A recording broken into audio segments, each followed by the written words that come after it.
ಒಬ್ಬ police inspector ಇನ್ನೊಂದು doctor ಮನೆಗೆ ತೊಗೊಂಡೋಗಿ ಡ್ರಗ್ಸ್ ಇಟ್ಟು ಬಂಧಿಸ್ತಾರೆ ಅಂದರೆ ಏನು ಹೇಳೋದು?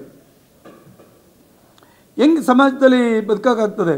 ಪ್ರಾಣ ಉಳಿಸೋ ಡಾಕ್ಟ್ರಿಗೆ ಡ್ರಗ್ಸ್ ಇಟ್ಟು ಬಂಧಿಸಿ ಜೈಲಿಗೆ ಕಳಿಸ್ತಾರೆ ಅಂದರೆ ಅದಕ್ಕೆ ಇನ್ನೊಬ್ಬ ಇನ್ಸ್ಪೆಕ್ಟರ್ ಬಂದು ಚಾರ್ಜ್ ಶೀಟ್ ಹಾಕ್ತಾರೆ. ಇಬ್ಬರು ಮನೆಗೆ ಹೋಗಿದ್ದಾರೆ. ಪೊಲೀಸ್ ಇಲಾಖೆಯನ್ನು ಒಬ್ಬ ಜನಪ್ರತಿನಿಧಿ ಅಧಿಕಾರ, ಹಣ, ಬುದ್ಧಿವಂತಿಕೆ ಬೆಳೆಸ್ಕೊಂಡು ಎಷ್ಟು ದೊಡ್ಡ ಮಟ್ಟಕ್ಕೆ ಮಿಸ್ಯೂಸ್ ಮಾಡಿಸ್ಕೊಂಡವ್ರೆ. ಇನ್ನೂ ಇಲಾಖೆ ಏನು ಮಾಡ್ತಾಯಿದೆ, ಸರ್ಕಾರ ಏನು ಮಾಡ್ತಾಯಿದೆ? ಇವತ್ತು ಒಬ್ಬ ಇವನು ಬಿಟ್ಟರೆ ಇಂಥವ್ರು 100 ಜನ ಉಟ್ಕೊಳ್ತಾರೆ. ನನಗೊಂದು ಈ ಹಿರಣ್ಯಕಶಿಪು ಜ್ಞಾಪಕ ಬರ್ತಾನೆ. ಇವನು ಜ್ಞಾಪಿಸ್ಕೊಂಡಾಗ ಅವನು ಏನು ಅಂದ್ಕೊಬಿಟ್ಟಿದ್ದ ಅಂದರೆ, ಹಿರಣ್ಯಕಶಿಪು ಹೊರ ತೊಗೊಂಡಿದ್ನಲ್ಲ, ಕತ್ಲಲ್ಲಿ ಸಾಯಬಾರ್ದು, ಬೆಳಕಲ್ಲಿ ಸಾಯಬಾರ್ದು,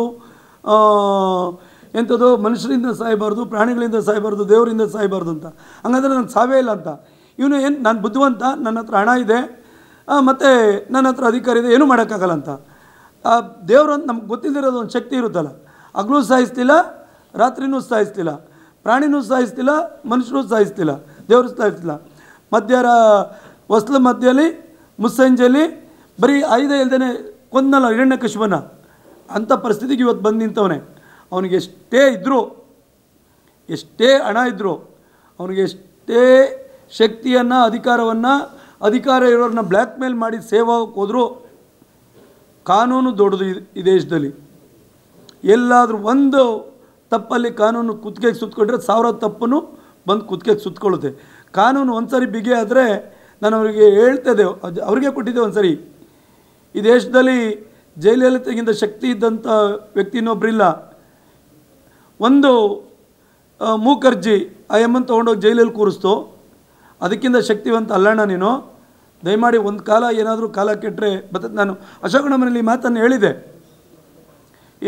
ತಮಿಳುನಾಡಿನ ಮುಖ್ಯಮಂತ್ರಿ ಅದಕ್ಕಿಂತ ಪ್ರಭಾವ ವ್ಯಕ್ತಿ ಯಾರೂ ಇಲ್ಲ.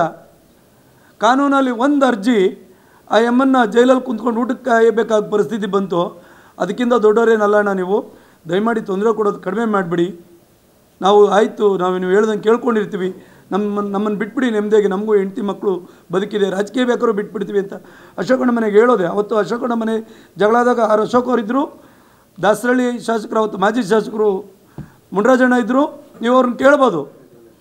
ಲಕ್ಷ್ಮೀಕಾಂತ್ ರೆಡ್ಡಿ ಅಂತ ನಮ್ಮ ನೆಗ್ಗೇರ ವಾರ್ಡ್ನ ಇವ್ರಿಗೆ ಮೊದಲು ಗೆದ್ದಂಥ ಕಾರ್ಪೊರೇಟ್ರ್ ಇದ್ದರು, ನಾಮಿನೇಟ್ ಕಾರ್ಪೊರೇಟ್ರು ಸಿದ್ದೇಗೌಡರಿದ್ದರು. ಜಗಳ ಆದಾಗ ನಮಗೂ ಮುನರತ್ನವ್ರಿಗೆ ಜಗಳ ಆದಾಗ, ಅದಾದಮೇಲೆ ಅವರೆಲ್ಲರ ಮುಂದೆ ಅವಮಾನ ಆಗೋಯ್ತು. ನಮಗೆ ಕೆಲವೊಂದು ಪ್ರಶ್ನೆಗಳು ಕೇಳಿಬಿಟ್ಟು, ಹಳೆ ಗಲಾಟೆ ಇದೆಲ್ಲ ನಮ್ಮ ಪ್ರಶ್ನೆ ಕೇಳಿದೆ, ಮುಂದೆ ಹಿಂಗೆ ಮಾಡಿದ್ರೆ ಏನು ಅಂತ. ಅದಕ್ಕೆ ಸೈಡಿಗೆ ಕರ್ಕೊಂಡೋಗಿ ಕುಣಿಸಿ ಇವೆಲ್ಲರದು ಕಥೆ ಹೇಳ್ದ. ಅಶೋಕ್ ಅವ್ರಿಗೆ ಒಂದು ಗ್ರಾಮ ಪಂಚಾಯತಿ ಟಿಕೆಟ್ ಕೊಡೋ ಶಕ್ತಿ, ನನ್ನ ಕ್ಷೇತ್ರ ನಾನೇ ಕೊಡೋದು, ಅಶೋಕ್ ಗ್ರಾಮ ಪಂಚಾಯತ್ ಟಿಕೆಟ್ ಕೊಡೋ ಯೋಗ್ಯತೆಯೂ ಇಲ್ಲ, ನೀನು ಅವನ ಮಾತು ಕೇಳ್ತೀಯಾ ಅಂತಲ್ಲೇ ಹೇಳಿದೆ. RR ನಗರ ಕ್ಷೇತ್ರಕ್ಕೆ ಅವನೇನು ಮಾಡ್ತಾನೆ, ಏಕವಚನದಲ್ಲಿ ಮಾತಾಡ್ದು. ನಾವು ಅಶೋಕಣ್ಣ ಅಂತೀವಿ. ಒಕ್ಕಲಿಗರ ನಾಯಕರು ಅಂದರೆ ಅವನು ಗೌರವ ಇಲ್ಲ. ಅವರು ಏನೋ ವೀಕ್ನೆಸ್ ಒಂದಿಷ್ಟು ಇಟ್ಕೊಳ್ಳೋದು, ಬ್ಲ್ಯಾಕ್ ಮೇಲ್ ಮಾಡೋದು.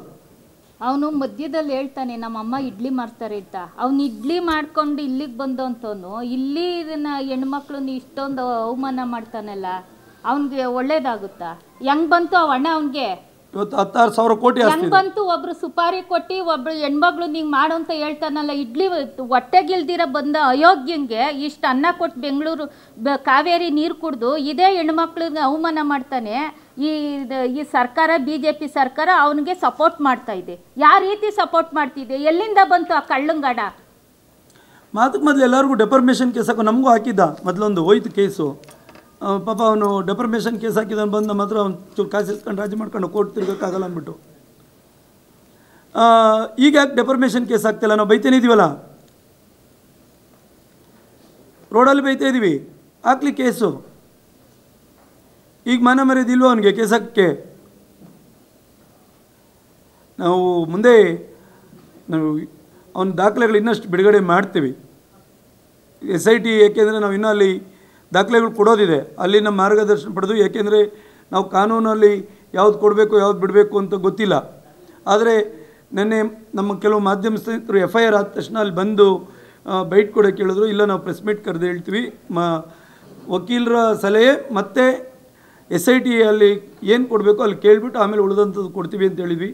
ನಾವು ಅಲ್ಲಿ ಹೇಳ್ದಂಗೆ ನಡ್ಕೋಬೇಕಾಗ್ತದೆ ಅಂತೇಳಿ ನಾವು ಅಲ್ಲೇನು ತಿರ್ಗಾ ಏನಪ್ಪ ನಾವು ಇಲ್ಲಿವರೆಗೂ ಹುಡ್ಕೊಂಡು ನ್ಯಾಯ ಕೊಡ್ಸೋಕ್ಕೆ ಬಂದರೆ ಇವ್ರು ಹಾಗೆ ಹೋದರು ಅಂತ ಅಂದ್ಕೊಬಾರ್ದು ಅಂತೇಳಿ ಅಲ್ಲಿ ರಿಕ್ವೆಸ್ಟ್ ಮಾಡಿದ್ದೆ. ಮೇಡಮ್ ಕೈಯಲ್ಲೇ ಕೊಡಿಸ್ತೀನಿ, ಮೇಡಮ್ಗೆ ಕರ್ಕೊಂಬರ್ತೀವಿ, ಇಬ್ಬರು ಕೂತ್ಕೊಂಡು ಹೇಳ್ತೀವಿ ಅಂತೇಳಿ 3-4 ಮಾಧ್ಯಮದ ಮುಖಂಡರು ಬಂದಿದ್ದರು, ಚಾನಲ್ಗಳು. ಹಿಂಗಾಗಿದೆ, FIR ಆಗಿದೆ, ಉಳಿದ ದಾಖಲೆಗಳನ್ನು ಬಂದು ಬಿಡುಗಡೆ ಮಾಡ್ತೀವಿ ಅಂತ. ಈಗೂ ಅದನ್ನೇ ಹೇಳ್ತಿದ್ದೀನಿ, ನಮಗೆ ನ್ಯಾಯ ಸಿಗುತ್ತೆ, ರಕ್ಷಣೆ ಬೇಕು ಅಂತ ಕೇಳಿದ್ದೀವಿ. ಹಿಂದೆ ಅಧಿಕಾರ ಇದ್ದಿದ್ದರಿಂದ ನಮ್ಮ ಯಾವ ಕೇಸ್ಗಳಿಗೂ ಸರಿಯಾದ ನ್ಯಾಯ ಸಿಕ್ಕಲಿಲ್ಲ, ಪೊಲೀಸ್ ಇಲಾಖೆ ದುರ್ಬಳಕೆ ಮಾಡ್ಕೊಂಡಿದ್ರು. ಈಗಾದರೂ ಪೊಲೀಸ್ ಇಲಾಖೆ ದಯಮಾಡಿ ನ್ಯಾಯಯುತವಾದಂಥ ತನಿಖೆ, ನಿಷ್ಪಕ್ಷಪಾತವಾದಂಥ ತನಿಖೆಯನ್ನು ಮಾಡಲಿ ಅಂತ ಹೇಳ್ತೀವಿ. ನಮ್ಗೆ ಸಹಾಯ ಮಾಡಿದ್ದಕ್ಕಾಗಿ, ಈಗಲ್ಲ ಇಂದಲಿಂದನೂ ಒಂದು ಹೆಣ್ಮಗಳ ಪರವಾಗಿ ನಿಂತಿದ್ದಕ್ಕಾಗಿ ಇವತ್ತು ತಾವೆಲ್ಲ ಬಂದಿದ್ದಕ್ಕೆ ತಮ್ಮೆಲ್ಲರಿಗೂ ಧನ್ಯವಾದಗಳನ್ನು. ಬೆಂಗಳೂರಿನ ಸಮಗ್ರ ಸುದ್ದಿಗಾಗಿ ನೋಡಿ ಕರ್ನಾಟಕ ಟಿವಿ ಬೆಂಗಳೂರು.